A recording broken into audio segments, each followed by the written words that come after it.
Right, welcome to BRK news. నేను Venkatesh Medikonda. The great డిబేట్లో ఈరోజు ఒక కీలక అంశంపై చర్చించబోతున్నాం.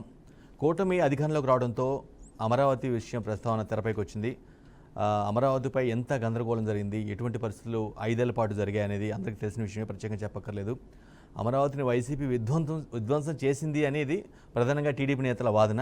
పదే పదే చెప్పారు. అదేవిధంగా అమరావతి రైతులు కూడా ఎవరైతే రాజధాని కోసం భూములు ఇచ్చారు, 33,000 ఎకరాల భూములు ఇచ్చారు, వాళ్ళంతా కూడా చాలా తీవ్రంగా ఆవేదన చెందారు. తమ ఎంతో నమ్మి రాజధాని కోసం ఇస్తే అది రాజధాని నిర్మాణం కాకపోగా తమ భూములకు వాల్యూ లేకుండా అసలు తమకు భూమి ఉందా, బీడు బారిపోయిందని చాలా బాధపడ్డ పరిస్థితి ఉంది. సో కూటమి అధికారం వచ్చిన తర్వాత ఆ అమరావతి రైతుల 5 ఏళ్ల నిరీక్షణకు తెరపడినట్టేనా? వైసీపీ పాలనలో అమరావతికి అసలు ఏం జరిగింది, జరిగిన న్యాయం ఏంటి, అన్యాయం ఏంటి? అమరావతిని శ్మశానంతో పోల్చిన మంత్రులు కూడా ఉన్నారు గత క్యాబినెట్లో, గత ప్రభుత్వంలో. సో ఇదిలా ఉంటే అమరావతిలో నిర్మాణాలు కూడా సగంలో చాలా అసలు అమరావతిలో ఏం జరగలేదని ప్రభుత్వం అంటే, టీడీపీ నేతలు మాత్రం అమరావతిలో చాలా పెద్ద నిర్మాణాలు కూడా జరిగాయి. కన్స్ట్రక్షన్ మీ ప్రభుత్వ తీరు వల్ల అవి సగంలోనే ఆగిపోయాయి, అవి పనికి రాకుండా పోయాయి, కేవలం ముమ్మాటికి మీరే కారణం అంటూ టీడీపీ నేతలు కూడా పదే బలంగా చెప్పిన పరిస్థితి. సో మరోవైపు ఇదే రాజధాని కోసం 19 నుంచి 24 వరకు కూడా అమరావతి ప్రాంతం మొత్తం కూడా ఆందోళనతో అట్టుడు కింద ఆల్మోస్ట్ సంవత్సరం పైన రైతులు ధర్నాకు దిగడం జరిగింది. అంటే రిలే నిరాహార దీక్షలు చేయడం కానీ తమ పోరాటాన్ని అమరావతి కోసం, తమ భూముల కోసం సాగించడం మనం చూసాం. సో ఇటువంటి క్రమంలో ఇప్పుడు సగంలో ఆగిపోయిన నిర్మాణాల్లో పునర్నిర్మాణం జరుగుతుందా?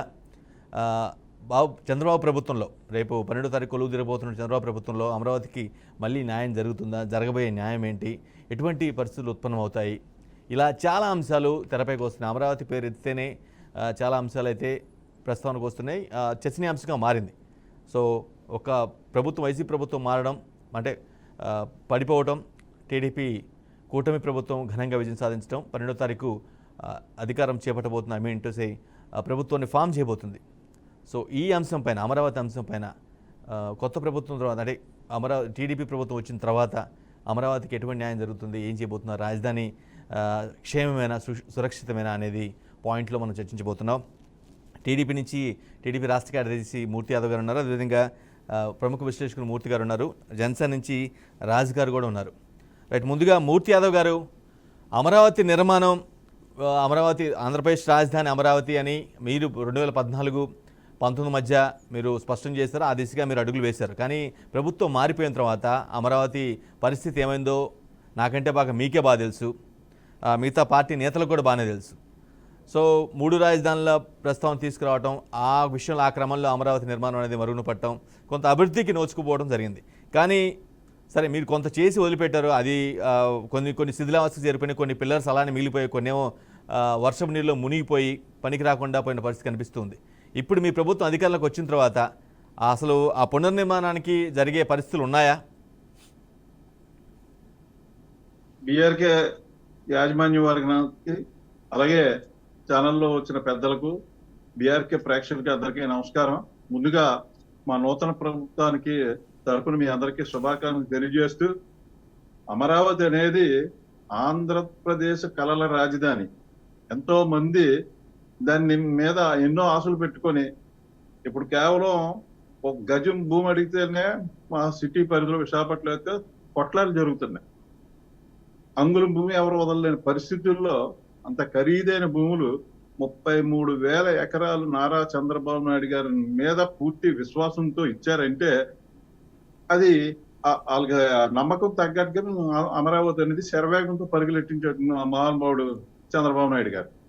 దాని మీద అహర్నిశలు కృషి చేసి, దాని మీద పూర్తి స్థాయి దాని మీద దృష్టి సారించి, దాని మీద ఒక మంచి రాజధాని, ఆ రాజధాని పెట్టినప్పుడు కూడా ఆయన ఇంట్లో కూర్చొని తీసుకున్న నిర్ణయం కాదు, అందరి అభిప్రాయం తీసుకొని ఏది సముచితంగా ఉంటుంది, అటు శ్రీకాకుళం ఇటు చిత్తూరుకి మధ్యస్థంగా ఉండడమే కాకుండా ఈ దూరాభారం కూడా పరిగణలో తీసుకొని, అందరి అభిప్రాయం తీసుకొని, ముఖ్యంగా అప్పుడు ప్రతిపక్ష నాయకుడు జగన్మోహన్ రెడ్డి గారిని కూడా పరిగణలో తీసుకొని వాళ్ళ అభిప్రాయం కూడా తీసుకుంటే, ఆ రోజు 33 ఎకరాలు ఉండాలి, ఇది సరిపోదు, మాకైతే అభ్యంతరం లేదని చిలక పలుకులు పలికిన జగన్మోహన్ రెడ్డి అధికారంలోకి రాగానే అమాంతాన దాన్ని మర్చిపోయి దాన్ని నారా తెలుగుదేశం ప్రభుత్వం పెట్టినవేమీ ఉండకూడదు, అంతే ఆయన జీవితాశయంలా పనిచేశాడు. ఎవరైనా సుమారు కొత్త ప్రభుత్వం వస్తే గుడో గోపురమో ప్రారంభోత్సవమో కొబ్బరికాయ కొట్టి చేస్తారు. ఆయన మా ప్రజావేద కూల్చి అక్కడ నుండి శ్రీకారం చుట్టిన మహానుభావుడు ఈ భారతదేశంలో ప్రపంచంలో ఎవరంటే జగన్మోహన్ రెడ్డి. దాన్ని ఉండకూడదు. చంద్రబాబు నాయుడు గారి పేరు చిరస్థాయిగా ఆంధ్రప్రదేశ్ లో కాదు భారతదేశంలో ఉండిపోద్ది. ఒక మంచి రాజధాని మూర్తి యాదవ్ గారు 2014-19 మధ్య మీరు అమరావతి రాజధాని, అద్భుత రాజధాని నిర్మాణమే లక్ష్యంగా మీరు కొన్ని కట్టడాలు అవి కట్టారు, కొంత నిర్మాణం చేశారని మీరు బలంగా చెప్తున్నారు. కొన్ని కనిపిస్తూనే ఉన్నాయి, నో డౌట్ అందులో. కానీ ఆ తర్వాత మీరు వెళ్ళిన తర్వాత ఆ నిర్మాణంలో ఏమి టచ్ చేయలేదా? అసలు ఏమాత్రం కూడా పునర్నిర్మాణం జరగలేదా? మీరు మా హయాంలో ఏడు జరిగిందో రేపే నేను వస్తాను అమరావతి. రేపే ఎవరైనా వచ్చి ఉంటే, రెండు కళ్ళు ఉంటే, ఎవరైతే శ్మశానం అని ఎవరు బొత్స సత్యబాబు గారు అయితే మంత్రి గారు అది శ్మశానం అన్నాడు, లేకపోతే అది పనికిరాదు అన్నాడు.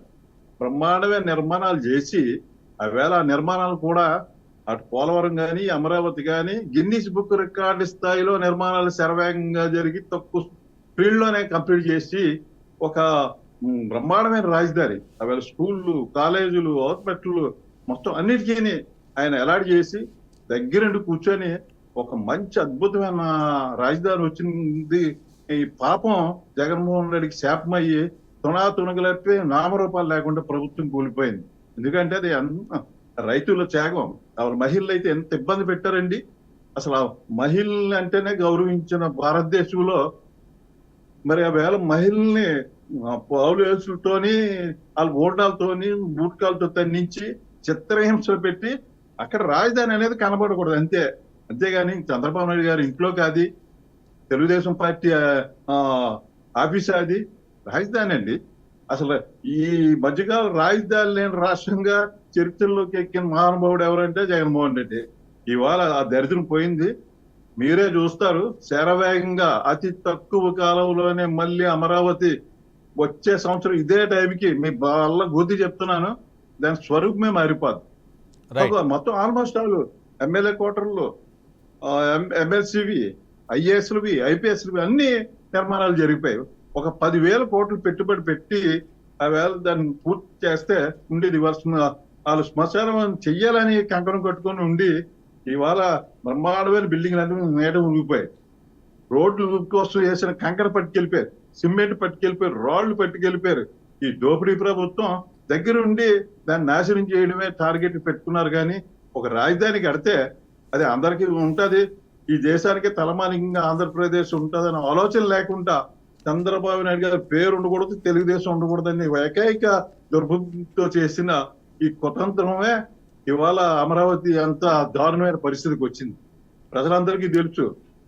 ముఖ్యంగా పక్క రాష్ట్రాలు దేశంలో జోకులేసుకునే పరిస్థితికి ఆంధ్రప్రదేశ్ తీసుకొచ్చాడు ఆ దౌర్భాగ్య ముఖ్యమంత్రి. ఎందుకంటే మాకు కోపం వస్తుందండి. ఇవాళ భారతదేశంలో రాజధాని లేని రాష్ట్రంగా ఇవాళ పక్క రాష్ట్రాలు జోకులేసుకునే పరిస్థితి. ఇవాళ చంద్రబాబు నాయుడు గారు గత 5 సంవత్సరాల ప్రభుత్వంలో ఉన్నట్లయితే మళ్ళీ వేలెత్తి చూపించుకుంటే తిరిగి చూడలేని అద్భుత మహానగరం సృష్టించే చాతుర్యం, సామర్థ్యం, చతురత ఉంది చంద్రబాబు నాయుడు గారు. పాడు చేశారు. ఇప్పటికైనా ప్రజలు తెలుసుకున్నారు, మేము చూపిస్తాం. తెలుగుదేశం పార్టీ, జనసేన, బీజేపీ ఉమ్మడి నాయకత్వంలోని ఆరా చంద్రబాబు నాయుడు గారి సౌజన్యంలో మేము బ్రహ్మాండమైన రాజధాని నిర్మించబోతా ఉన్నాం. కావలిస్తే మీరు ఇవాళ డేట్ రాసుకోండి, నెక్స్ట్ ఇయర్ కల్లా దాని స్వరూపమే బ్రహ్మాండంగా మారిపోతుంది. ఎక్కడక్కడ ఆగిపోయి కొద్ది పెట్టుబడి పెట్టి కొద్దిగా దృష్టి పెడితే చాలు. తెలుగుదేశం బిల్డింగ్లు ఎరగొట్టియాలా, శుక్రవారం వస్తే జైలు పెట్టేయాలా, ఆదివారంలో బెయిల్ చేసేయాలా, అది ఎరగొట్టియాలా, నాశనం చేసేయాలని అనుకున్నాడు. అదే ముఖ్యమంత్రి అండి. కన్స్ట్రక్షన్ అనేది లేదు. అయ్యా చెప్పండి మూర్తి యాదవ్ గారు. కన్స్ట్రక్షన్ సో గ్రాఫిక్స్లో చూపించడం అనేది పెద్ద టాస్క్ ఏం కాదు, ఒక గ్రాఫిక్ డిజైన్ ఉంటే పని అయిపోద్ది. కానీ ఆ డిజైన్ని నిర్మాణంలో గ్రౌండ్ రియాలిటీలో తీసుకురావాలంటే అంత ఈజీగా 1 సంవత్సరంలోనూ 6 సంవత్సరంలో అయ్యేది కాదేమో. అదే అన్నారండి, మేము కూడా గతంలో చెప్పాం. ఆ ప్రభుత్వం గ్రాఫిక్స్ అంటారు కదా, ఒకసారి బిల్డింగ్ దగ్గరికి వెళ్ళి కిందకి ఎంతమంది చెప్తే గ్రాఫిక్స్ అయితే దెబ్బలు తగలవు కదా. ఒకసారి ఆ బిల్డింగ్ లెక్కి కిందకి వెళ్తే మేము కట్టిన రాజధానులు పరిపాలన చేశారు. మేము కట్టిన రోడ్ల మీద ఇవాళ పరిపాలన సాగించాడు ఏమి లేదు. గ్రాఫిక్స్ ఆ నోరా తాటి పెట్టండి. మా ప్రజలందరూ వాళ్ళకి కళ్ళు చెవులు పోయాయి కాబట్టి వాళ్ళకి తెలియదు. అక్కడికి వెళ్ళి చూస్తే తెలుస్తుంది కదా ఎన్ని నిర్మాణాలు జరిగాయో, ఎంత దారుణమైన పరిస్థితికి తీసుకొచ్చారు అన్న రాజధాని. మళ్ళీ దానికి వచ్చిన డోకా లేదు. మళ్ళా దేవుడు తను చూసి మా ప్రభుత్వం వచ్చింది. రేపు 12వ తారీఖున ముఖ్యమంత్రి చంద్రబాబు నాయుడు గారు ప్రమాణ స్వీకారం చేసిన తర్వాత మా ఎన్డీఏ గొప్పదాన్ని పెట్టు మీరు చూస్తారు. అటు మోడీ గారు కూడా మాకు కలిసి వస్తున్నారు వచ్చే రోజుల్లోని. పవన్ కళ్యాణ్ గారు కూడా ఇరువురు సౌజన్యంలోని పరుగులు తీస్తారు. రైట్ విశ్లేషకులు మూర్తి గారు కూడా ఉన్నారు. రైట్, మళ్ళీ మీకు అవకాశం ఇస్తాను. విశ్లేషకులు మూర్తి గారు ఉన్నారు. మూర్తి గారు, రాష్ట్రంలో ఆంధ్రప్రదేశ్ రాజధాని అమరావతి గురించి అప్పుడు గతంలో ఎలా ఉంది, 2014-19 ఎలా ఉంది, 19-24 మధ్య ఎలా ఉందో మీరు బాగానే అబ్జర్వ్ చేసి ఉంటారు. కానీ ప్రస్తుతం రాష్ట్రం ఉన్న పరిస్థితుల్లో అమరావతి పునర్నిర్మాణం అనేది అంత ఫిజిబిలిటీ ఉంది, అంత టీడీపీ నేత ఇప్పుడు చెప్పినట్టుగా, మూర్తి యాదవ్ గారు చెప్పినట్టుగా అంత ఫిజిబుల్గా ఈజీగా నిర్మాణం అయ్యే పరిస్థితి ఉందా? ముందుగా బీఆర్కే న్యూస్ ఛానల్ మీకు, చర్చల్లో పాల్గొంటున్న జనసేన తెలుగుదేశం ప్రతినిధులకి ముఖ్యంగా మీ అందరికీ నమస్కారం. ఈ రోజుని ఒక విషయం నేను చెప్పి విషయానికి వస్తాను. వాగ్గేయకారుడు, జర్నలిజంలో ఒక మూలమలుపు తిప్పిన వాగ్గేయకారుడు, అదేవిధంగా ప్రసార మాధ్యమంలో తనదంటూ ఒక ముద్ర వేసుకున్న 88 ఏళ్ల రామోజీ గారు మరణించారు. వారి మరణానికి నా తీవ్రమైన ప్రగాఢ సంతాపాన్ని తెలియజేస్తా ఉన్నాను మీ ద్వారా. రాజధాని పేరుతో కూడా ఆయనకి లింకప్ అయి ఉంది. ఎందుకంటే అప్పటి ముఖ్యమంత్రి చంద్రబాబు నాయుడు చాలాసార్లు చెప్పారు ఈ పేరు ప్రతిపాదించింది రామోజీరావు గారే అని. అవునా? రైట్. ఇక అమరావతి దాని పునర్నిర్మాణం అనే విషయానికి వస్తే, మనం జరిగినది ఏంటి అనేది తెలుసుకుంటే జరగాల్సింది ఏంటి అనేది మనకు అర్థం. దాన్ని 33,000 ఎకరాలు రైతులు ఇవ్వడం, అందులో అన్ని వర్గాల రైతులు ఉండడం, దాదాపు 2-3 ఎకరాలు ఉన్నవాళ్లే దాదాపు 80% పైగా ఉన్నవాళ్ళు, పేద బడుగు బలహీన వర్గాల వాళ్ళు ఉండడం, ఇవన్నీ కూడా మనం ఒకవైపు గమనించాల్సిన అవసరం ఉన్నది. అందులో 64,000 ఎకరాలకు సంబంధించిన రైతులకి తిరిగి వాళ్ళకి ప్లాట్స్ రూపంలో ఇవ్వాల్సింది 64,000 ఎకరాల పైచిలకు మార్కింగ్ జరిగిపోయింది. అందులో 41,000 ఎకరాల రిజిస్ట్రేషన్ అయిపోయింది రైతులకి. ఆనాటికి అంటే 2 సంవత్సరాలు హైకోర్టు తీర్పు వచ్చే నాటికి 792 ప్రాసెస్లో ఉన్నాయి. అదేవిధంగా ఇంకొక 23,000 చిల్లరి ఎకరాలు రిజిస్ట్రేషన్కి సంసిద్ధంగా ఉన్నాయి. ఇది అంటే రైతులకి ఏదైతే ఆనాటి ప్రభుత్వం వాగ్దానం చేసిందో మార్కింగ్ జరిగింది. దాదాపు 41 అంటే 60లో 41,000 ఇవ్వడం జరిగింది, రిజిస్ట్రేషన్ జరిగింది. మూర్తి గారు రాబోయే 5 ఏళ్లలో రైతులకు ఏదైతే హామీ ఇచ్చారో ఆ హామీలు ఎగ్జాక్ట్గా సరిపడా అంటే వాళ్ళకి ఇస్తానన్న ఫ్లాట్లు కానీ అవన్నీ కూడా అగ్రిమెంట్ ప్రకారం అన్ని జరిగే పరిస్థితులు ఉన్నాయా? ఎందుకంటే ప్రజెంట్ సిచ్యువేషన్ బాగాలేదని ఆ పార్టీ నేతలు చెప్తూ ఉన్నారు. ఈ స్టాటిస్టిక్స్ ఇవ్వడంలో ఉద్దేశం ఇక మిగిలి ఉన్నది 23,000 ఎకరాలు. సో అది ఇచ్చేస్తే రైతులకి ఇచ్చిన ఒక వాగ్దానం అనేది నెరవేరుతుంది. ఇది నెంబర్ 1. నెంబర్ 2, ఇంకోటి ఏంటంటే 44 కిలోమీటర్ల మేజర్ రోడ్లు అనేది అది మార్కింగ్ జరిగింది, మట్టి రోడ్లు అయినాయి. ఆ రోడ్లని మళ్ళా తిరిగి పునర్నిర్మాణం చేసుకోవాల్సిన అవసరం ఉన్నది. అలాగే ఇంటర్నల్ రోడ్స్ కూడా చేసుకోవాల్సిన అవసరం ఉన్నది. ఇక పోతే ఎప్పటికీ 9,000 కోట్లు ఖర్చు పెట్టారు ఈ అమరావతి మీద. 9,000 కోట్లు ఖర్చు పెట్టారు. అప్పటికి అయిపోయిన పూర్తి అయిన పనులు చూసుకుంటే 50% నుంచి కొన్ని 70% కూడా అయిపోయాయి. అందులో IAS, IPS, judges, MLA, MLC, అదేవిధంగా క్లాస్ 4 NGO వీళ్ళకి సంబంధించిన క్వార్టర్స్ యొక్క నిర్మాణం అనేది మినిమంగా కనీస పక్షంలో 50, మ్యాక్సిమం 70 అయిపోయింది. అంటే దాదాపు ఇంకొక 50 పనులు ఉన్నాయి. ఇన్ఫ్రాస్ట్రక్చర్ అనేది ఒకటి ఉంది, విద్యుత్తు, నీటి సౌకర్యం, అదేవిధంగా మేజర్గా రోడ్లు, డ్రైనేజీ, ఈ 4 మౌలిక సదుపాయాలు కూడా ఏర్పాటు చేయాల్సిన అవసరం ఉన్నది. ఇప్పుడు 9,000 కోట్ల రూపాయలు 2019 అంటే గత 5 సంవత్సరాల వరకు 9,000 కోట్ల వెచ్చించి 50% పనులు అయిపోయినాయి అని అంటే పెరిగిన ఈ 5 ఏళ్లలో పెరిగిన ఈ టెండరింగ్లో ఉండే ఈ కాంట్రాక్ట్స్ లో లేకపోతే ఇసుక ఇలాంటి మౌలిక అంశాలని పెరిగినవి కనుక తీసుకుంటే నా ఉద్దేశంలో మీ అంచనా ప్రకారం మూర్తి గారు మీ అంచనా ప్రకారం మూర్తి గారు ఒక ఇంట్రెస్టింగ్ పాయింట్ మీరు చెప్పిన పాయింట్లో ఒక ఇంట్రెస్టింగ్ పాయింట్ ఏంటంటే మీ చెప్తున్న అంచనా ప్రకారం మీ వ్యూ ప్రకారం 2014-19 మధ్య రఫ్గా ఎన్ని కోట్లు ఎన్ని వందల వేల కోట్లు ఖర్చు పెట్టుంటారు, 2019-24 మధ్య రాజధాని నిర్మాణం కోసం ఎన్ని వేల కోట్లు ఖర్చు అయ్యి అంటే అయి ఉండొచ్చు అంటారు? నేను చెప్పింది మొత్తం 9,000 కోట్ల రూపాయలు. ఈ 50% 70% పనులు ఏవైతే అయ్యాయో ఆనాటికి అయిన ఖర్చు చెప్తున్నాను, ఇది అఫీషియల్ గా. ఓకే, 9,000 కోట్ల రూపాయలు అయిపోయినాయి. అంటే ఇప్పుడు పెరిగిన అంచనాల ప్రకారం ఇంకొక 50% నిర్మాణాలు మౌలిక సదుపాయాలు జరగాలి కాబట్టి అది ఇంకో రెట్లు అంటే 9కి ఇంకొక 20,000 కోట్ల రూపాయలు కనుక చేరిస్తే మొత్తం 30,000 కోట్ల రూపాయలకి మొత్తం భవనాలు, రోడ్లు, ఈ మౌలిక సదుపాయాలు జరుగుతాయని చెప్పేసి నేను అనుకుంటున్నాను. 20,000 కోట్ల రూపాయలు రాబోయే ప్రభుత్వానికి కేంద్ర సహకారం తీసుకుని రాజధాని నిర్మించాల్సిన బాధ్యత విభజన చట్టం ప్రకారం కేంద్ర ప్రభుత్వం మీద ఉన్నది. కాబట్టి ఆనాడు మోడీ గారు కూడా ఇది మేము పూర్తి చేస్తామని చెప్పారు. సో మనకి అదేం పెద్ద సమస్య కాదు. 12వ తారీఖుని ఏదైతే ప్రమాణ స్వీకారం చేస్తారో అందులో మొట్టమొదటిగా 2 మౌలిక అంశాలని వీళ్ళు నిర్ణయం తీసుకోవాలి. ఒకటి రాజధాని నిర్మాణం, రెండోది పోలవరం. ఈ 2 మేజర్ కనుక చేయగలిగితే ఆంధ్రప్రదేశ్లో అభివృద్ధి అనేది ప్రారంభమవుతుంది. ఈ పనులు ఎప్పుడైతే మొదలవుతాయో పనులు చేసే వాళ్ళ చేతుల్లోకి డబ్బులు వస్తాయి. డబ్బులు వస్తే మళ్ళీ ఆ డబ్బులు మళ్ళీ తిరిగి వాళ్ళ మార్కెట్లో అంటే ఒక ఉపాధి అనేది ఏర్పడుతుంది.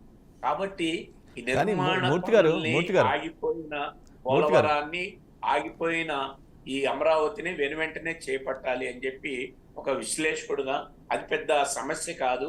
కేంద్రం తలుచుకుంటే భవనాలు మూర్తి గారు మీరు అంటున్నట్టుగా మూర్తి గారు ఒక్క పాయింట్, ఇంపార్టెంట్ పాయింట్, కొన్ని భవనాలు కొన్ని రోడ్ల సదుపాయం జరిగితే అమరావతి నిర్మాణం రాజధాని నిర్మాణం జరిగినట్టు. ఎందుకంటే రాజధాని నిర్మాణం అంటే అక్కడున్న ప్రజలు వాళ్ళందరికీ ఫిజిబిలిటీ, వాళ్ళు కంఫర్టబుల్గా నివసించేలాగా అన్ని వస్తువులు ఉండేలా ఉంటేనే అది కంఫర్టబుల్ రాజధాని అవుతుంది తప్పించి కొన్ని భవనాలు కేవలం రోడ్ల నిర్మాణం జరిగినంత మాత్రాన రాజధాని నగరం పూర్తయినట్టు అంటారా? అలా ఒప్పుకోవచ్చా? నేను చెప్తున్న దాంట్లో మౌలిక సదుపాయాలు చెప్పాను. విద్యుత్తు, నీటి సౌకర్యం, డ్రైనేజీ, రోడ్లు, ఇదే కదా మౌలికం. ఈ మౌలిక అంశాలను కనుక చేస్తే అక్కడ నివాసానికి వస్తారు. నివాసం ఎప్పుడైతే ఏర్పడుతుందో మార్కెటింగ్ అనేది ఆటోమేటిక్ గా వచ్చేస్తాయి. కిరాణా దుకాణాలు వస్తాయి, హోటల్స్ వస్తాయి, ఇవన్నీ కూడా వస్తాయి.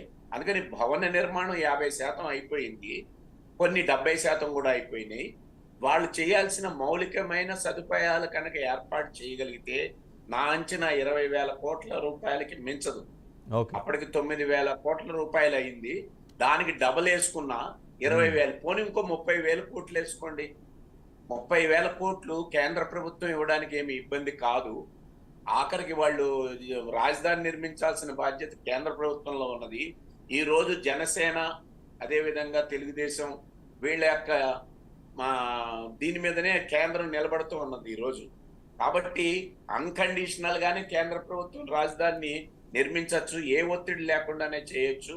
కాబట్టి చంద్రబాబు నాయుడు గారు 12వ తారీఖుని సభాముఖంగా ఆ ప్రమాణ స్వీకార సభలో ఈ రెండింటిని మేము సత్వరం చేస్తాము అని అంటే 1 సంవత్సర కాలంలోనే పూర్తి చేయొచ్చు అమరావతిని. 1 సంవత్సర కాలంలో. ఎందుకంటే ఇంతకు ముందు మిత్రులు మాట్లాడినట్టుగా గిన్నీస్ బుక్ వాళ్లే శ్లాఘించే విధంగా నిర్మాణాన్ని 70% వరకు చేయగలిగారు అని అంటే అది పెద్ద సమస్య కాదు. మరింత ఎక్కువ పనులు చేయగలిగే వాళ్ళని ఏర్పాటు చేసి, ఇప్పుడు టెక్నాలజీ చాలా మారింది కాబట్టి ఆ టవర్స్ అన్నిటినీ కంప్లీట్ చేయొచ్చు అనేది నివాస యోగ్యంగా నా ఉద్దేశంలో 2024 మధ్యస్థంగా అంటే 1 సంవత్సర కాలంలో ఖచ్చితంగా ఈ మన ప్రమాణ స్వీకారం చేస్తున్న ఈ నెల వచ్చే సంవత్సరానికి చేయొచ్చు ద్వారా అభివృద్ధి అనేది ప్రారంభమవుతుంది, ఉపాధి పెరుగుతుంది. రైట్ రైట్ మళ్ళీ మీకు అవకాశం ఇస్తాను, జనసేన నుంచి రాజు గారు ఉన్నారు. రాజు గారు, కోర్స్ అలయన్స్ ఫామ్ అవడంలో మీ పార్టీ అధినేత కీలక పాత్ర పోషించిన విషయం అందరికీ, రాష్ట్ర ప్రజలందరికీ తెలిసిందే. సో ఆ కూటమి ఫామ్ అవడంలో కీలక పాత్ర వహించినటువంటి మీ పార్టీ అధినేత అమరావతి నిర్మాణంలో కూడా కేంద్ర సహాయం పూర్తి స్థాయిలో తీసుకొచ్చుకుంటే త్వరగా అయ్యే పరిస్థితి ఉంటుంది. అటువంటి పరిస్థితులు ఉన్నాయా?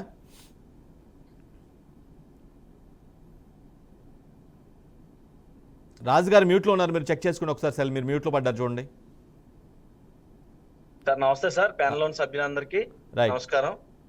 అదే విధంగా ముందుగా ఈ ఆంధ్ర రాష్ట్ర ప్రజానీకానికి అందరు కూడా ఈ వైసీపీ విముక్త ఆంధ్రప్రదేశ్ చేసినందుకు అందరికీ కూడా, ప్రజలందరికీ కూడా చాలా శుభాకాంక్షలు తెలియజేస్తున్నాం, అదే ధన్యవాదాలు కూడా తెలియజేస్తున్నాం. మీరు అన్నది ఖచ్చితంగా మా జనసేన అధ్యక్షులు పవన్ కళ్యాణ్ గారు ఏదైతే ఉందో ఆయన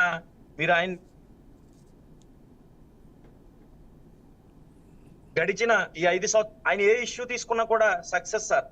అలాగే ఈ రోజు ప్రధానంగా ఆయన ఎక్కడ తగ్గాలో తగ్గి ఈ రాష్ట్రానికి మంచి చేయాలనుకున్నారు. నరేంద్ర మోడీ గారు పార్లమెంట్ సాక్షిగా పవన్ కళ్యాణ్ అంటే పవన్ కాదు సునామీ. అలాగే రాష్ట్రానికి ఈ ఎన్డీఏ ప్రభుత్వం ఏర్పాటు చేయటంలో పవన్ కళ్యాణ్ గారు పాత్ర ఏదైతే ఉందో ఎంత విజయవంతం అయ్యారో, అలాగే రేపు రానున్న రోజుల్లో ఈ రాష్ట్రానికి మంచి చేయించడంలో ప్రధానంగా అమరావతి అనేది మనకి ఒక రాజధాని లేని రాష్ట్రంగా ఈ 5 సంవత్సరాలు ఎంత హేళనకు గురయ్యామో, ఎన్ని అవమానాలకు గురయ్యామో, వీటన్నిటినీ కూడా అన్నిటినీ కూడా పక్కన పెట్టి ఈ మన రాష్ట్రానికి రావాల్సిన ఏదైతే ఉందో అన్ని కూడా రప్పించుకోవడంలో కూడా పవన్ కళ్యాణ్ గారు విజయవంతం అవుతారని చెప్పేసి కూడా మనస్ఫూర్తిగా తెలియజేస్తున్నాం సార్.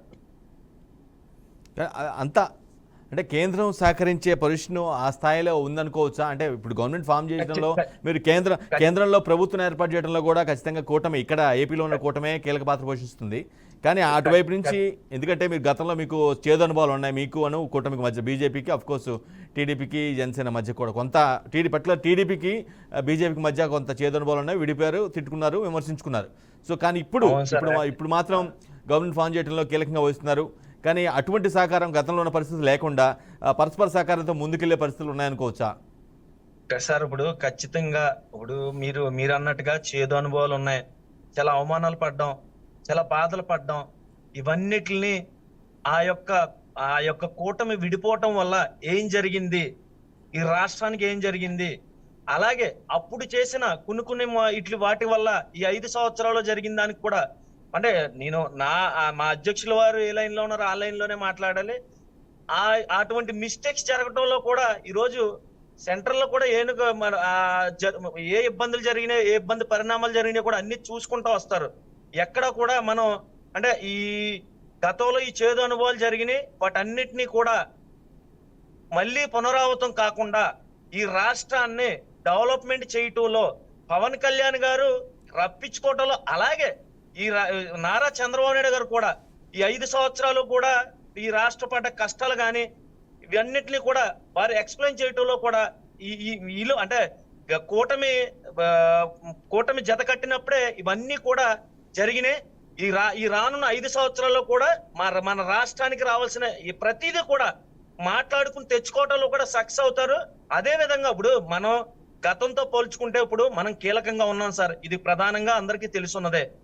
ప్రధానంగా ఉన్నప్పుడు మనకు రావాల్సిన వాటాలు అయితేనే ఉండి, మనం మాట్లాడుకునేదాన్ని మనకి ఇచ్చే గౌరవాల్లో కానివ్వండి, అన్ని కూడా మనకి ప్రధానంగా కూడా ఉంటాయి. కూడా వాటిని తెచ్చుకోవడంలో కూడా మనకు చంద్రబాబు నాయుడు గారు కానీ పవన్ కళ్యాణ్ గారు కూడా సఫలం అవుతారని చెప్పేసి కూడా మీకు తెలియజేస్తాం సార్. రైట్. 10 ఏళ్ళైనా పూర్తిగానే ఆంధ్రప్రదేశ్ రాజధాని అమరావతి పునర్నిర్మాణం గురించి మనం చర్చించబోతూ ఉన్నాం.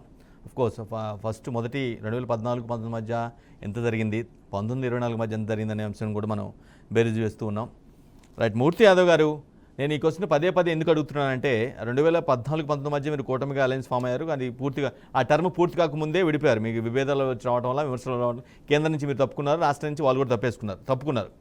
కానీ అప్పుడు ఆ సమయంలో టీడీపీ అలిగేట్ చేసిన, బీజేపీ అధినాయకత్వం మీద చేసిన విమర్శల్లో రాజధాని నిర్మాణానికి కూడా డబ్బులు ఇవ్వలేదు, సహకరించలేదు అనే ప్రధానమైన అలిగేషన్ చేసింది. అవునా కాదా? ఇప్పుడు మేము విడిపోయామంటే దేనికోసం విడిపోయామండి?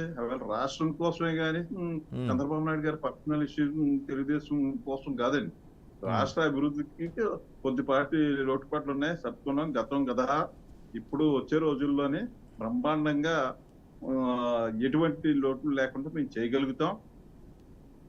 దాని మీద ఎంతమందికి నమ్మకం కుదిరింది అంటే దేశవ్యాప్తంగాన ఇది ఒక బ్రహ్మాండమైన రాజధాని చంద్రబాబు నాయుడు గారు కడతారని నమ్మకంతో షేర్స్ ఇష్యూ చేస్తే గంటల వ్యవధిలో 2,000 కోట్లు ఆవేళ వచ్చిన సంగతి ఒకసారి మీ అందరికి జ్ఞాపకం చేస్తున్నాను. మీకు రెండోది అంటారా, అక్కడ అభివృద్ధి జరిగిందా, జరుగుతుందా, అయ్యిందా అని మీరే అడుగుతూ మీ విజువల్ చూస్తేనే అర్థమైపోతుంది అది ఎంతవరకు అయింది అనేది. బ్రహ్మాండమైన నిర్మాణం లేపే. ఇప్పుడు గతంలోని ఆంధ్రప్రదేశ్ లో 1 ఎకరం అమ్మితే తెలంగాణలో 100 ఎకరాలు కొనవచ్చు అనే నుండి ఇప్పుడు రివర్స్ అయిపోయి ఇక్కడ 100 ఎకరాలు అమ్మితే అక్కడ ఎకరం కొనే పరిస్థితికి ఆ మహానుభావుడు జగన్మోహన్ రెడ్డి వాళ్ళు వచ్చింది, కానీ లేకపోతే ఆ దుస్థితి మనకు రాదండి. దాన్ని గతంలో దాని లోటుపాట్లు అప్పుడులోని కేవలం అభివృద్ధి కోసమే కొద్దిపాటి అభిప్రాయ భేదాలతో ఇడిపోవడం, లేకపోతే మరొకటి ఆ పదాలన్నీ కూడా మీకు చెప్పకూడదు. ఎందుకంటే సొమ్మాని ప్రమాణ స్వీకారం చేస్తున్న టైంలో వచ్చే రోజులు ఇప్పుడు ఆ లోటుపాట్లు తెలిసాయి. వాళ్ళు కూడా బీజేపీ వారు కూడా తెలుగుదేశం ఉంటే ఉపయోగం వాళ్ళు గ్రహించారు, వాళ్ళు ఉంటే మాకు ఉపయోగం మేము గ్రహించాం. ఇకపోతే మా పవన్ కళ్యాణ్ గారు కూడా ఉన్నారు. ఇరువురు చర్చించుకొని ఎటువంటి భేదాభిప్రాయాలు లేకుండా బ్రహ్మాండంగా మేము చేయగలుగుతాం.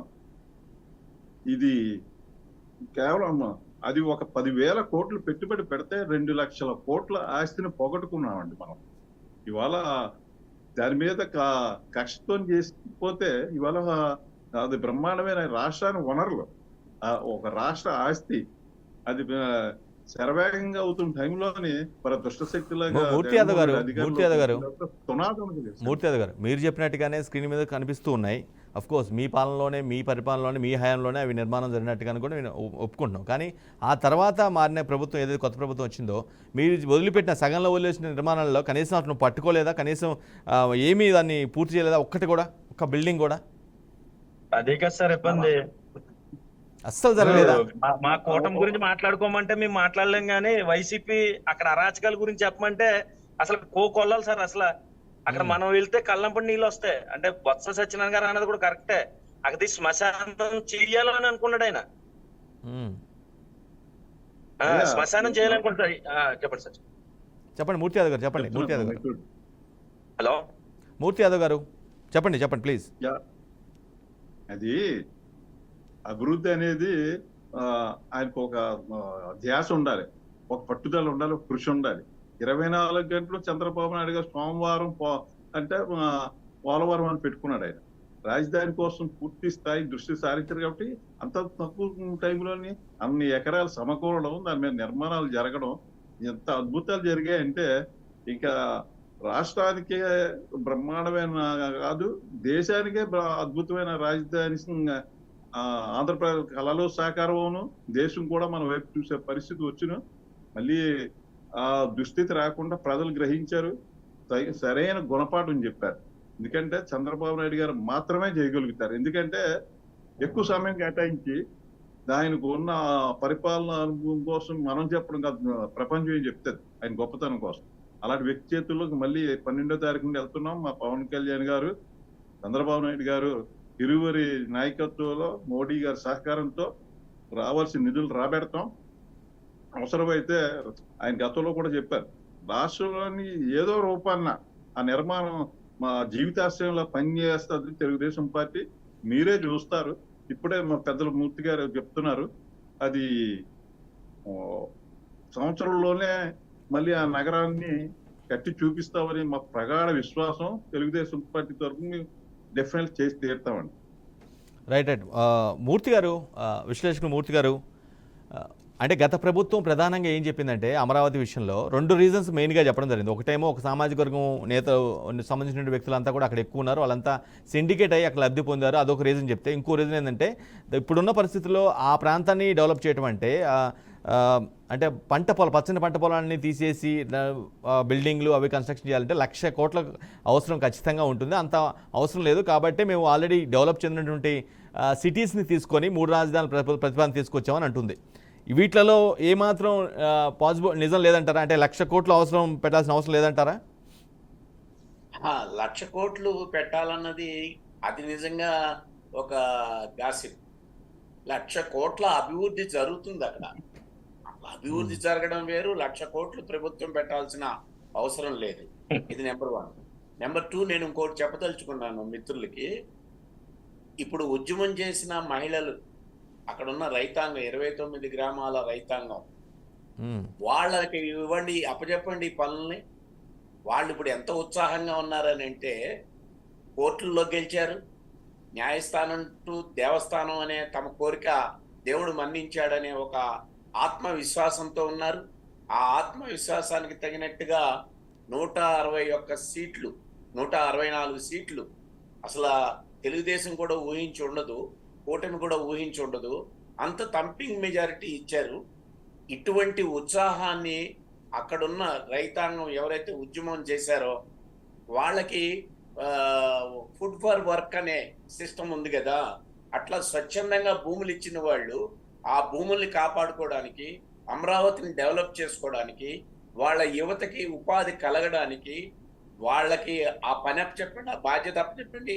అందులో ప్రధానంగా నాయకత్వం వహించిన వాళ్ళకి ఆ పని అప్పచెప్పండి. తప్పనిసరిగా 1 ఇయర్లో ఖచ్చితంగా జరిగి తీరుతుంది. అయితే ఇక్కడ తెలుగుదేశం మోడీ గారితో ఎంత మంత్రివర్గం కావాలి, వాటికన్నా ప్రధానమైనది పోలవరం, అమరావతి. ఈ 2 గుండెకాయ కిడ్నీస్. గుండె ఒకటి, కిడ్నీ ఒకటి. అమరావతి అనేది గుండె. ఈ గుండెకాయని కనుక కాపాడుకోగలిగితే ఖచ్చితంగా మనం 1 ఇయర్లో చేయొచ్చు. ఇది ఒకటి. రెండోది, లబ్ధి వచ్చింది అని చెప్తున్నారు. అందులో మేజర్గా ఇంతకుముందు నేను చెప్పినట్టుగా దాదాపు 80% బడుగు బలహీన వర్గాలకు సంబంధించిన వాళ్ళు ఉన్నారు. కొంతమంది పెద్ద వర్గాలకు సంబంధించిన వాళ్ళు ఉంటారు, సహజం అది. వాళ్ళు ఒక భాగం ఉంటారు, వాళ్ళు చేసిన అలిగేషన్ తిరిగి మళ్ళీ పెట్టుబడి పెడతారు. అప్పటి లబ్ధి జరుగుతుందని చెప్పి మేజర్ ప్రజానికానికి, ఒక రాష్ట్రానికి రాజధాని అమరావతి అనేది ఉంది, పార్లమెంట్ లో కూడా నోట్ చేయబడింది. కానీ ఆచరణలో అమల్లో లేని అమరావతిని ఆచరణలోకి తెచ్చుకోవాల్సిన అవసరం ఉన్నది. ఇంకొక విషయం ఏంటంటే, తెలుగుదేశం మరి ఆయన మంచి చతురుడు, ఆయన మంచి అడ్మినిస్ట్రేటర్ చంద్రబాబు నాయుడు గారు. లాస్ట్ 14-19 మధ్యలో ఒక 18 నెలలు ఆయన జరగని వాటిని, అంటే మొండిగా మన ప్రత్యేక హోదా ఇవ్వం, ఇది ముగిసిన అధ్యాయం అన్న దాని వైపు పట్టాడు. అట్లా కాకుండా ఈ అమరావతిని, పోలవరాన్ని ఇంకా వేగవంతం చేసుకుని ఉంటే ఖచ్చితంగా 2019లో తిరిగి ప్రభుత్వం వచ్చి ఉండేది. ఇప్పటికైనా నా ఉద్దేశం, రేపు కొంతమంది అప్పుడే స్టార్ట్ చేశారు ప్రత్యేక హోదా గురించి మాట్లాడాలి, ఇప్పుడు ఆ మెడలు వచ్చే అవకాశం వచ్చింది కానీ విధంగా మూర్తి గారు ప్రత్యేక హోదా ముగిసిపోయిన అధ్యయనం అని, ప్రత్యేక హోదా ముగిసిపోయిన అధ్యయనం అని స్వయంగా అప్పటి ముఖ్యమంత్రి చెప్పిన పరిస్థితి. అలాంటప్పుడు మళ్ళా ప్యాకేజీకి యాక్సెప్ట్ చేసి ప్యాకేజీ సరిగా దక్కలేదు కాబట్టి దాన్ని అటు ఇటు గొడవ పక్కమైన పరిస్థితి. మళ్ళా మరోసారి హోదాని అడిగే పరిస్థితి, దాన్ని యాక్సెప్ట్ చేసే పరిస్థితి ఉంటుందంటారా? అందుకనే అది ఇప్పుడు దాన్ని జటిలం చేసుకోవాల్సిన అవసరం లేదు. అది దాన్ని తదుపరి ఇప్పుడు ఏదైతే ప్యాకేజ్ అన్నారో ఆ ప్యాకేజీనైనా అమలు చేయించుకుని ఉంటే ఆంధ్రప్రదేశ్లో ఒక అభివృద్ధి అనేది, ఒక ఉపాధి అనేది, ముఖ్యంగా యువతకి మంచి అవకాశాలు ఏర్పడి ఉండేవి. అయితే ఇప్పటికి నేను చెప్పొచ్చేది ఏంటంటే, పోలవరం నిర్మాణ కార్యక్రమాలు తీసుకున్నా, లేకపోతే మన అమరావతి నిర్మాణ కార్యక్రమాలు 1 సంవత్సరం పాటు కనుక వీటి మీద కేంద్రీకరిస్తే యువతకి ఉపాధి వస్తుంది, అక్కడ పెద్ద ఎత్తున వలసలు వెళ్ళడం అనేది ఆగుతుంది. ఆ విధంగా నిర్మాణ కార్యక్రమాలని ముందు కేంద్రం నుంచి రాబెట్టుకోవాలా. రెండోది, కేంద్ర ప్రభుత్వం కూడా తన నిర్ణయాల్ని ఇదివరకు ఏకపక్షంగా తీసుకున్న నిర్ణయాల్ని ఇప్పుడు ఏకపక్షంగా తీసుకోలేదు. అందుకనే డెవలప్మెంట్ మీద కేంద్రీకరించాల్సిన పరిస్థితి మోడీ గారి ప్రభుత్వానికి అనివార్యంగా వచ్చింది. మనం ఏం కండిషన్ పెట్టక్కర్లేదు. ఆంధ్రప్రదేశ్ ప్రభుత్వం కండిషన్ లేకుండానే ఆయన ఒప్పించగలిగే శక్తియుక్తులు అటు జనసేన గారికి ఉన్నాయి, జనసేన అధినేత పవన్ గారికి ఉన్నాయి. అదేవిధంగా మంచి చతురుడు, అడ్మినిస్ట్రేటర్ అని చెప్పి పేరు పొందిన మన చంద్రబాబు నాయుడు గారికి కూడా ఉన్నాయి. అంటే కాబట్టి ఏదైనా సరే వాళ్ళిద్దరూ మూర్తి గారు, ఏదైనా సరే ఇచ్చిపుచ్చుకునే ధోరణి ఉంటేనే పరిస్థితులు సక్రమంగా ఉంటాయని అందరూ ఒప్పుకుంటారు. కానీ ఒకరు అన్కండిషనల్గా సపోర్ట్ చేసిన తర్వాత ఇంకొకరు అటువైపు నుంచి కండిషన్స్ పెడుతూ అలా కాదు ఇలా కాదు అని చెప్తే అక్కడే ప్రాబ్లం రైజ్ అయ్యే అవకాశం ఉంటుంది. అందుకనే నేను కండిషన్స్ అనేవి పెట్టకుండా అమరావతి అనేది కేంద్ర ప్రభుత్వం నిర్మించాల్సిన బాధ్యత, పోలవరం కూడా కేంద్ర ప్రభుత్వం బాధ్యత. ఈ రెండు ప్రధానమైన అంశాలు. వీటిని సత్వరం గనక పనులు వేగవంతం చేయగలిగితే ఇందులో ఖచ్చితంగా ప్రజలు స్వచ్ఛందంగా కూడా ముందుకొచ్చి తోడ్పడే అవకాశాలు, ముఖ్యంగా చక్కటి పోరాటం చేసి రైతాంగం, అందులో మహిళలు ముఖ్యంగా వాళ్ళ కొంగు నడుముకు చుడితే వాళ్ళు చేయలేనిది ఏమీ లేదు. కాబట్టి ఆ రకంగా ప్రభుత్వానికి ఒక ఉత్సాహవంతమైన రిజల్ట్ వచ్చింది, ప్రజలు కూడా ఉత్సాహపడే ఇది వచ్చింది. దానికి కేంద్రం సహకరించాల్సిన అవసరం ఉన్నది. కాబట్టి కేంద్రాన్ని ఆ వైపుగా ఒప్పించుకుని తీసుకురాగలుగుతారనే నమ్మకం నాకున్నది. అమరావతి ఒక సంవత్సర కాలంలోనే రూపుదిద్దుకుంటుంది అని చెప్పి నేను భావిస్తూ ఉన్నాను.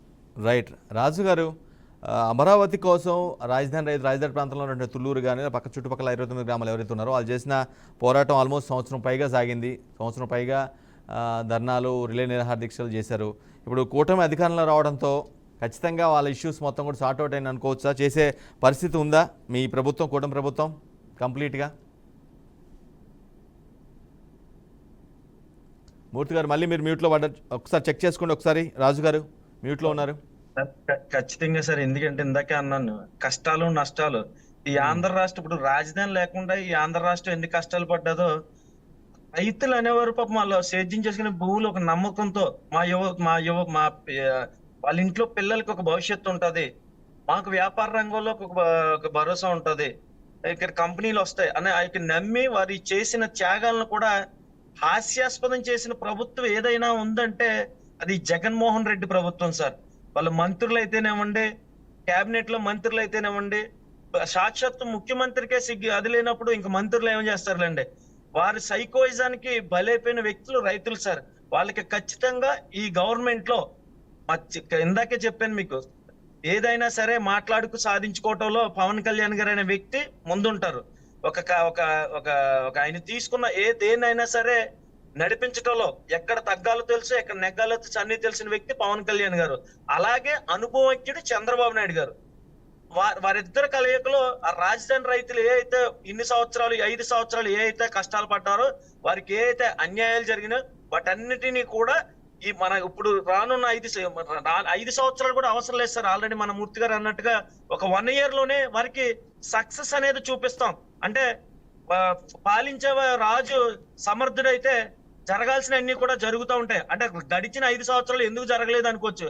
అప్పుడు కొత్తగా వచ్చాం మనం, ఒక ఇన్ఫ్రాస్ట్రక్చర్ లేదు, అవన్నీ ఏర్పాటు చేసుకునే దానిలో ఉండగా వీరికి 5 సంవత్సరాలు గడిచినాయి. దాని తర్వాత కూడా మన గవర్నమెంట్ వస్తుంది అనుకున్నప్పుడు ఈ జగన్మోహన్ రెడ్డి కపట వేసుకుని నాకు ఒక ఛాన్స్ అని చెప్పేసి ఈ రాష్ట్రాన్ని అధోగతి పాలు చేస్తాడు. ఇవన్నీ కూడా ఇప్పుడు ఆల్రెడీ ఇందాక నుంచి కూడా చూస్తున్నా సార్. మీరు చూపించే బిల్డింగ్స్ చూస్తుంటే చాలా బాధేస్తుంది. ఏంటి సార్ అక్కడ ఇప్పుడు కట్టేసిన బిల్డింగ్ ను వాడుకోలేనంత స్థితి, అసమర్థ స్థితిలో కూడా ఆ జగన్మోహన్ రెడ్డి సైకోయిజం ఉందంటే మనం ఇంకా దానికన్నా సాక్షి ఏముంటది? వీటన్నిటినీ కూడా డెవలప్మెంట్ చేస్తారు. ఇన్ఫ్రాస్ట్రక్చర్ ఇప్పుడు ఆయన అన్నారు మౌలిక సదుపాయాలు, అక్కడ వాటర్ లైన్స్ కానీ తెచ్చిన పైప్ లైన్స్ కానీ సిమెంట్, ఆయన అన్నారు ఏంటి సిమెంట్ బస్సులు పట్టుకుని వెళ్ళిపోయి, రాళ్ళు పట్టుకుని వెళ్ళిపోయి, ఇవన్నీ కూడా ఆ సైకో జగన్మోహన్ రెడ్డికి సంబంధించిన వ్యక్తులే వాటిని మిస్ చేస్తూ ఉంటారు. దానికి సంబంధించిన బిల్స్ కూడా వాళ్ళకి బిల్స్ చేయలేదు సార్. కాంట్రాక్ట్స్ కి వాళ్ళ చేత పని చేయించుకుని కళ్ళకి కనిపిస్తున్నట్లు కూడా బిల్స్ చేయడానికి వీళ్ళకి ఏం జరిగింది సార్? కట్టిన బిల్డింగ్లు వాడుకోవడానికి ఏం జరిగింది సార్ వీళ్ళకి? వీటన్నిటికీ కూడా ఈ ఒక పూర్తి అవ్వలేదు. రాజు గారు, సబ్జెక్ట్ టు ది కరెక్షన్, మీరు కట్టారు కానీ అవి పూర్తి అవ్వలేదు, వీళ్ళు పూర్తి చేయలేదు. ఆల్రెడీ కట్టి ఉంటే వాడుకోవడం వేరు. ఇప్పుడు 70% బిల్డింగ్లు పూర్తి, ఇప్పుడు నెక్స్ట్ డెవలప్మెంట్ చేయలేదు సార్. ఇప్పుడు ఎక్స్ట్రా ఇప్పుడు ఎంటీ ల్యాండ్స్ లో మీరు వర్క్ చేయలేదంటే మనం అనుకోవచ్చు సార్. కట్టిన బిల్డింగ్ ని పాడు చేయాల్సినంత సైకోయిజం ఏంటి సార్ అసలు? కట్టేసిన బిల్డింగ్ ని, ఒక 70% పూర్తయిన బిల్డింగ్ ని నిర్మానుష్యంగా అలాగా ఒక బూత్ బంగ్లాలో తయారు చేసేంత సైకోయిజం ఏంటి సార్ అసలు? దీన్ని ప్రజలు గమనించారు కాబట్టి ఈ జగన్మోహన్ రెడ్డికి బుద్ధి చెప్పారు. 11 అంటే మా పవన్ కళ్యాణ్ గారు కూడా మాకు అబద్ధం చెప్పి అధపాతాలను చెప్తున్నాడు. పాతాళం కదా సార్, దానికన్నా కింద ఇంకో లోకం ఉంది, అక్కడ తొక్కేస్తారు జగన్మోహన్ రెడ్డి గారిని మొత్తం. కానీ ఈ అమరావతి ఇంపాక్ట్ గుంటూరు కృష్ణా జిల్లాల్లోనే మాత్రమే జనరల్గా ఉండే అవకాశం ఉండేది. బట్ ఇక్కడ మాత్రం ఆల్మోస్ట్ 8 జిల్లాల్లో బాగా కనిపించింది. రాష్ట్రం మొత్తంలో పట్ల 8 జిల్లాల్లో బాగా కనిపించింది. కేవలం అమరావతి విషయం వల్ల ఇదంతా జరిగిందా? అమరావతి కాదు సార్. ఇప్పుడు మన రాష్ట్రాన్ని మన బాడీగా తీసుకుంటే రక్త సరఫరా గుండె నుంచి జరుగుతుందా సార్? అలాగే ఇప్పుడు మనకు రాష్ట్రానికి ప్రధానమైనది రాజధాని సార్. రాజధాని లేకపోతే మీకు ఇందాక నుంచి అన్నాను నేను, అవమానాలు, హేళనలు. మీ రాష్ట్రాన్ని ఇప్పుడు వైజాగ్ సార్, వైజాగ్ ప్రజలు ఎందుకు ఒప్పుకోలేదు సార్? వైజాగ్ ప్రజలు అంటే మీకు కృష్ణా గుంటూరుకే సంబంధించిన కాదు కదా సార్ రాజధాని అనేది. అనుభవం నేను ఇందాక నుంచి కూడా ఒకటే చెప్తున్నాను, చంద్రబాబు నాయుడు అయిన వ్యక్తి అనుభవజ్ఞుడు. 14 సంవత్సరాలు ముఖ్యమంత్రి చేసిన వ్యక్తి, గతంలో 9 సంవత్సరాలు చేసిన వ్యక్తి అనుభవంతో. అంటే అటు నెల్లూరు నుంచి ఇటు శ్రీకాకుళం అటు నుంచి మిడిల్లో ఎందుకు పెట్టాడు సార్ ఆయన? అంటే మనకి ఒక పనికి ఎక్కడికి వచ్చి ఒక పనికేమో జగన్మోహన్ రెడ్డి సైగం అంటే ఒక పనికేమో వైజాగ్ వెళ్ళాలి, ఒక పనికేమో అమరావతి రావాలి, ఒక పనికేమో నెల్లూరు వెళ్ళాలా, మన కర్నూలు వెళ్ళాలా. అంటే ఇటువంటి సైగోస్ ఇవన్నీ చూసి జనాలు కూడా విసిగి వేసారిపోయారు సార్. ఇవన్నీ చూసే బుద్ధి. నేను అదే చెప్తున్నాను, ఈ జనం మనకి ఈ రాష్ట్రానికి అమరావతి అనేది చాలా ఇంపార్టెంట్. రాజధాని లేని రాష్ట్రానిగా తయారు చేసిన జగన్మోహన్ రెడ్డికి చంద్రబాబు నాయుడు అనుభవం, పవన్ కళ్యాణ్ అనే వ్యక్తి మాటిస్తే మాట తప్పని నైజం, వీళ్ళందరూ దాన్ని చూడాలని మళ్ళీ వన్స్ మోర్ మళ్ళీ తీసుకొచ్చారు సార్ మన గవర్నమెంట్ ని. ఖచ్చితంగా చేసి చూపిస్తాం సార్. ఖచ్చితంగా ఎన్డీఏ గవర్నమెంట్ లో మోడీ గారి సహకారంతో ఖచ్చితంగా ఉంటది మాకు సహకారం. రైట్. మూర్తి యాదవ్ గారు, కేవలం మూడు రాజధానుల ప్రతిపాదనతో అమరావతిని పూర్తిగా నిర్లక్ష్యం చేశారు అనేది మీ వాదన. బట్ ఇప్పుడు మళ్ళీ మీరు ఏదైతే కోరుకున్నారో మీ ప్రభుత్వం వచ్చింది కాబట్టి ఇప్పుడు ఫోకస్ మొత్తం అమరావతి మీద పెట్టేస్తారా, లేదంటే ఏదైతే 3 రాజధానిలో భాగంగా అంటే కర్నూలు కావచ్చు, లేదంటే విశాఖ కావచ్చు, వాటిపై కూడా ఫోకస్ పెట్టే అవకాశం ఉంటుందా? ఒక్క విషయం చెప్పాలి సార్, నాకు టైం ఇవ్వాలి మీరు.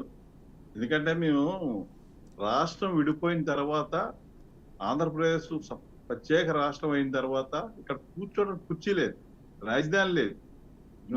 24,000 కోట్లు లోటు బడ్జెట్ ఇక్కడికి వచ్చిన తర్వాత పోలవరం 72% చేసి ఈ నిర్మాణాలన్నీ రాజధాని కోసం కట్టి పూర్తి టైము ఆయన అర్ధరాత్రులు కూడా పనిచేసి చెయ్యబట్టి స్వరూపం వచ్చింది. ఈ మహానుభావుడు పోనీ కంప్లీట్ చేయకపోతుంది దేవుడే కానీ అది ఎలా చేశాడంటే, అక్కడ మహిళలు సార్, ఆ మహిళలకు పాదాభివందనం చేస్తున్నా నిజంగా వాళ్ళ పోరాటానికి. ఆ వేళ ఎండ వాన చీకటి వెళ్ళు మొత్తం అక్కడ సాక్రిఫై చేసి పనిచేస్తే, దేవుళ్ళు మొక్కు కోసం వాళ్ళు పాదయాత్ర చేస్తే అక్కడ కూడా ఎన్ని అవరోధాలు సృష్టించాలో అన్ని అవరోధాలు సృష్టించారు. వాళ్ళ బస్ చేస్తున్న ప్రాంతంలో టెంట్లు తీశారు, అక్కడ ల్యాండ్ ని పుక్కలతో తవ్వించేశారు, అక్కడ దారి లేకుండా చేశారు, నీళ్ళు లేకుండా చేశారు, కరెంట్ లేకుండా చేశారు. ఇంత రాక్షస మనస్తత్వం నిజంగా ఈ భూమి మీద ఎవరికి ఉండదు. ఆయన సహకారం అందించమని దేవుడు ఎరుగు. దానికి ఆఖరి దైవ దర్శనానికి కూడా సరైన వసతులు కల్పించలేదు, రక్షణ కల్పించలేదు, సహకరించలేదు. ఇక ఆయన రాజధాని మీద రౌండ్లు వేసాడు పరదాలు చుట్టుకొని 1,000 మంది పోలీసులతోని. అంత దమ్ములైన ముఖ్యమంత్రి రాష్ట్రానికి అవసరమా అని ప్రజలకు గుర్తించారు, గ్రహించారు. దాని ప్రజల్ని స్వప్నాన్ని సాకారం చేసే శక్తి సామర్థ్యాలు ఉన్న చంద్రబాబు నాయుడు గారు, పవన్ కళ్యాణ్ గారి నేతృత్వంలో మేము 10 సార్లు చెప్తున్నాం. ఇప్పుడు గతంలో మీద ఇప్పుడు కాస్త కోస్త కొంతమంది ఇప్పుడు అసెంబ్లీ ఎక్కడ కూర్చున్నారండి వాళ్ళు ఎక్కడ ఎలగబెట్టారు ఇప్పుడు వరకు పరిపాలన? మీ కట్టిన దాంట్లోనే ఉన్నారా? ఇదేమైనా ఇంద్రలోకం ఎక్కడైనా త్రిశంఖ స్వప్నం ఎక్కడ పరిపాలన చేశారా? మీ కట్టిన రోడ్లోనే తిరిగారు. ఇప్పుడు దాని మీద మిగతావి 10,000 కోట్లు పెడితే రాజధాని కంప్లీట్ అవుతుంది. కాలేజీలు వస్తాయి, స్టేషనరీ వస్తుంది, షాపులు వస్తాయి, కొట్లు వస్తుంది, పాన్ షాప్ వస్తుంది. అనేక మంది ప్రత్యక్షంగా పరోక్షంగా ఎంతో వేల మంది బ్రతుకు తెరువుని గుగ్గుపాలు చేశాడు. ఇప్పుడు మళ్ళీ వాళ్ళందరూ అమరావతి వైపు చూసే పరిస్థితి స్టార్ట్ అయిపోయింది. ఇక 3 రాజధానులు అంటారా? ఆ విశ్వనీయత జగన్మోహన్ రెడ్డికి లేదు. విశాఖపట్నంలో 3 రాజధానులు అంటే బ్రహ్మరథం పట్టారు కదా, ఎందుకు పట్టలేదు? మొత్తం పాతాళలోకలు ఎందుకు పాతిస్తారు? ఈయన తరం కాదు. ఎక్కడ ఉట్టికి ఎగరలేని అమ్మ ఏదో స్వర్గం లాగా ఇక్కడ ఉన్న కంప్లీట్ చేయడానికి తిక్కలు లేదు, కానీ అక్కడ 3 రాజధానులు కడతాడా? ప్రజలు అంత ఎర్రోలా ఇది చెప్పిన పనికిమాల మహిళలన్నీ నమ్మి సంఘాలు గుర్తి చప్పట్లు కొట్టడానికి ఏం లేదు. ఈ వాళ్ళ ఇంట్లో వాళ్ళే నమ్మలేదు, వాళ్ళ సొంత చెల్లెళ్ళే మా అన్నయ్య ఓటేయొద్దు, ఈయన అంత పరిమాణుడు లేడు భూమి మీద అని చెప్పి అహోరాత్రులు పాప రోడ్డు మీద పడి చెంగు దాచి అదేనండి ఓట్లు అడిగారు. మూర్తి యాదవ్ గారు మీరు చెప్పినట్టుగా మీకు అమరావతికి మీకు మీ వాదనేంటి అమరావతికి ద్రోహం చేసింది గవర్నమెంట్ అని చెప్తున్నారు. ఇప్పుడు అంతా మీరు మీ పార్టీ అధికారంలోకి వచ్చిన వాటికి ఫోకస్డ్గా కాన్సన్ట్రేటెడ్గా ఓన్లీ అమరావతి మీద ఉంటుందా? అమరావతి ఒకటే కాదు, పోలవరం కంప్లీట్ చేస్తాం, అమరావతి మీద శరవేగంగా చేస్తాం, ఇంకా మౌలిక వసతులు. ఇవాళ నేను చోడవరం ఇన్ఛార్జ్గా ఉన్నానండి, ఆ సాలు రవిని. అక్కడికి వెళ్ళడానికి నరకం చూస్తాం రోడ్లు చూస్తే. మన వర్షాకాలంలో సార్ లాస్ట్ ఇయర్ మొత్తం ఇంటిల్లి పాది పనులు చేసుకుని గోతులు కప్పుకునే పరిస్థితి. అలాంటివన్నిటికీ అంత దౌర్భాగ్య పరిస్థితి రాష్ట్రానికి ట్రావెలింగ్ అంతా మీరు చూసిన రోజు ఉయ్యాల జంపాలలో వచ్చాను నేను ఇక్కడి నుంచి మొత్తం ఆ పైకి కిందకి ఒకసారి నా వీడియో అంతా చూసినా కూడా అర్థమైపోతుంది. రాష్ట్రం అంతా కూడా ఇదే పరిస్థితి సార్. మొత్తం అంతా కూడా అంటే రాజధాని డెవలప్మెంట్ అయితే దాని ఒక్కటి మీద ఫోకస్ జరుగుతుందా అన్నది సార్. రాజధాని అనేది ప్రధానం, అది జరుగుతూ ఉంటది. అలాగే డెవలప్మెంట్ స్టేట్ అంతా కూడా జరుగుతుంది సార్. ఐటీ సెక్టర్ అన్ని చోట్ల ఉంటది. వైజాగ్ లో ఆల్రెడీ దాన్ని ఇంకా డెవలప్ చేస్తారు. అలాగే మధ్యలో అంటే మనకి గవర్నమెంట్ కి సంబంధించిన ఎక్కడెక్కడైతే ఉన్నాయో కంపెనీ సార్, ఒక కంపెనీ వచ్చిందా, హెచ్సిఎల్ వస్తానంటే వెళ్ళిపోయింది. ఏంటి ఒక్క కంపెనీ కూడా రాలేదు. టీసీఎస్ వస్తానంటే రాలేదు. లూలు మాల్ వైజాగ్ డెవలప్మెంట్ చేసేస్తాను సార్. లూలు మాల్ ఎందుకు పెట్టలేదు సార్ అక్కడ వైజాగ్ లో? అన్నకి కమిషన్ ఎవరికి వెళ్ళిపోయింది. ఏంటి సార్ అది ఎంత దిగ్గజం సార్ అసలు లూలు మాల్ అంటే? అటువంటి మాల్ అక్కడ ఎందుకు పెట్టలేని స్థితిలోకి వెళ్ళింది సార్. ఆ కియా కంపెనీ కూడా, కియా కంపెనీకి వెళ్తే చంద్రబాబు నాయుడు గారు చతుర్థ తీసుకొచ్చారు. అసలు మన రాష్ట్రానికి కూడా కాదు, ఆయన చతుర్థ అంతా చూపించి రాష్ట్రాన్ని తీసుకొస్తే అక్కడ పర్సెంటేజ్ అడుగుతారు, అక్కడ బ్లాక్ మెయిల్ చేస్తారు. బాబు మీకు నమస్కారం అని చెప్పి పోయారు. సమయం మించిపోతుంది, కంక్లూడ్ చేయండి మూర్తి యాదవ్ గారు. సమయం మించిపోతుంది, కంక్లూడ్ చేయాలి. మూర్తి గారు ఫైనల్ గా విశ్లేషకులు మూర్తి గారి రియాక్షన్ కూడా తీసుకోవాలి. కంక్లూడ్ రిమార్క్స్ ఫినిష్ చేయండి. నా ఉద్దేశం ఇద్దరు మిత్రులకి కూడా ఇక జగన్ గారు చేసిన దుశ్చర్యలు, జగన్ గారు చేసిన నిర్ణయాలు అనవసరంగా శ్రీరామ జపంలాగా ఇక చెప్పడం అనవసరం. దయచేసి మర్చిపోయి కాదు సార్ ఆయన చేసేవి. అయ్యా మూర్తి గారు అంత బేగ మర్చిపోయేవి కాదు. నా సూచనలు మీకు చెప్తున్నాను. పడద్దు, ఎందుకంటే వాళ్ళు ఇప్పుడు దెబ్బతిని ఉన్నారు కాబట్టి ఆ కక్ష సాధింపు అనే ఒక మంచి గుణం వాళ్ళ దగ్గర ఉన్నది, దాన్ని వాళ్ళు భరించలేరు. కాబట్టి లాండ్ ఆర్డర్ పర్ఫెక్ట్ గానే ఉంచుతారు సార్ ఖచ్చితంగా. చంద్రబాబు నాయుడు గారు లాండ్ ఆర్డర్ పర్ఫెక్ట్ గా ఉంచుతారు ఖచ్చితంగా. కక్ష సాధింపులుగా చేస్తే లాండ్ ఆర్డర్ అవును సార్. కక్ష సాధింపులు చేస్తే మాత్రం లాండ్ ఆర్డర్ పర్ఫెక్ట్ గా ఉంచు. అది మాకైనా మా కార్యకర్తలకైనా ఒకేలా వాడతారు, అలాగే వైసీపీ వాళ్ళ ఆగడాల మీద అయినా సరే ఒకేలా వాడతారు ఖచ్చితంగా. మీరు అన్నది కూడా మంచి మాట, దాన్ని కూడా పాటిస్తాం ఖచ్చితంగా. అది చేయండి. తర్వాత వాలంటీర్ వ్యవస్థని మేము 10,000 ఇస్తామని చెప్పి చంద్రబాబు నాయుడు గారు వాలంటీర్ వ్యవస్థలో ఉన్న వాళ్ళకి మేము 5,000 కాదు 10,000 ఇస్తామని చెప్పి కొనసాగిస్తూ ఉద్దేశం ఏంటంటే ఈ నిర్మాణానికి పనికొచ్చే వాలంటీర్స్ ని, ఈ నిర్మాణానికి పనికొచ్చే నిజాయితీ కలిగిన వాలంటీర్స్ ని సెలెక్ట్ చేసి వాళ్ళకి ఈ పనులన్నీ అప్పచెప్పండి. రైట్, ఇది 1 సంవత్సర కాలంలో అమరావతిని నిర్మించుకుందాం అని చెప్పి అటు రైతులు, ముఖ్యంగా మహిళలు, ఇటు వాలంటీర్స్, ఎవరైతే మనకి యూత్ ఉన్నారండి, 65% ఉన్నారు యూత్ ఆంధ్రప్రదేశ్. సమయం మించిపోతుంది చదువుకుంటున్నారు. మూర్తి గారు సమయం మించిపోతుంది, సారీ కంక్లూడ్ చేయాలి. అయిపోయింది, సమయం అయిపోయింది. 1 year లో ఖచ్చితంగా అవుతుందని నేను ఒక విశ్లేషకుడుగా నమ్ముతున్నాను. Right. Thank you so much Murthy Yadav గారు. థ్యాంక్ యూ సో మచ్ విశ్లేషకులు మూర్తి గారు, అదేవిధంగా జనసేన నేత రాజు గారు. రైట్, ఇది ఇవాటి the great debate. Of course Amaravati ఒక రాజధాని నిర్మాణం అంటే అంత ఈజీ ప్రాసెస్ అయితే కాదు, చాలా కష్టపడాల్సిన అవసరం అయితే ఉంటుంది. 2014-19 మధ్య ఎంత జరిగింది, ఎంత నిర్మాణంలో ఉన్నాయి, ఏ విధంగా ఉంది, ఆ స్టాటిస్టిక్స్ అన్నీ కూడా అందరికీ ఆల్మోస్ట్ తెలుసు. ఆ తర్వాత ఏం జరిగింది, 19-24 మధ్య ఏం జరిగింది కూడా తెలుసు. ఇక ముందు ఏం జరగబోతుందో అమరావతి ప్రజలతో పాటుగా, రాజధాని ప్రజలతో పాటుగా రాష్ట్రం మొత్తం కూడా చూడబోతుంది. రైట్, ఇది వాళ్ళ డిబేట్. మరో డిబేట్లో మళ్ళీ కలుద్దాం. అప్పుడు చూస్తూనే ఉండండి బీఆర్కే న్యూస్ తెలుగు సత్తా.